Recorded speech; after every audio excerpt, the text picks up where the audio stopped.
ಇದು ಇಡೀ ಕರ್ನಾಟಕ ರಾಜ್ಯವನ್ನ ಸಂಚರಿಸಿ ನಮ್ಮ ಸುದೈವ ಚನ್ನಪಟ್ಟಣಕ್ಕೆ ಬಂದಿದೆ.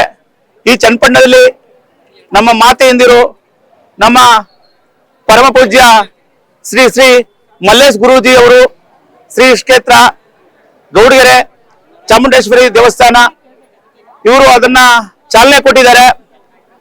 ಏನು ಗೋಸೇವೆ, ನಮ್ಮ ದೇಸಿ ಗೋವುಗಳ ಸಂರಕ್ಷಣೆ, ಆ ದೇಸಿ ಗೋವುಗಳಲ್ಲಿರುವಂತಹ ವೈಜ್ಞಾನಿಕ ಮತ್ತು ರೋಗ ನಿರೋಧಕ ಶಕ್ತಿಯನ್ನ ಯಾವ ರೀತಿ ಇರುತ್ತೆ, ಅದರ ಪಂಚಗವ್ಯ ಚಿಕಿತ್ಸೆ ಹೇಗಿರುತ್ತೆ, ಅದರಿಂದ ತುಪ್ಪ, ಬೆಣ್ಣೆ, ಹಾಲು, ಮೊಸರು, ಹೀಗೆ ಗಂಜಲ, ಈ 5 ಪ್ರಕಾರದ ಏನು ವಸ್ತುಗಳಿರ್ತವೆ ಅದರಿಂದ ಎಲ್ಲರ ಆರೋಗ್ಯವನ್ನ ಕಾಪಾಡ್ತಾ ಇದೆ. ಹಾಗಾಗಿ ಈ ಯಾತ್ರೆ ಬಂದಿರೋದು ನಮ್ಮೆಲ್ಲರ ಭಾಗ್ಯ. ಈ ಚನ್ನಪಟ್ಟಣಕ್ಕೆ ಬರಮಾಡಿಕೊಂಡು ಈ ಚನ್ನಪಟ್ಟಣದಲ್ಲಿ ಆ ಗೋಸೇವಾ ರಥಯಾತ್ರೆಯನ್ನ ಶೋಭಾಯಾತ್ರೆ ಮಾಡಿ ಶ್ರೀ ತಾಯಿ ಕೊಲ್ಲಾಪುರದಮ್ಮ ದೇವಸ್ಥಾನದಲ್ಲಿ ಲಲಿತ ಸಹಸ್ರನಾಮವನ್ನ ಪಠಣ ಮಾಡಿ ಎಲ್ಲರ ಕೃಪೆಗೆ ಪಾತ್ರರಾಗಿದ್ರೆ ಅವ್ರಿಗೆ ಮತ್ತು ಎಲ್ಲಾ ಚನ್ನಪಟ್ಟಣದ ಸಮಸ್ತ ಜನಕ್ಕೆ ತುಂಬ ಹೃದಯದ ಅಭಿನಂದನೆ ಸಲ್ಲಿಸ್ತೀನಿ.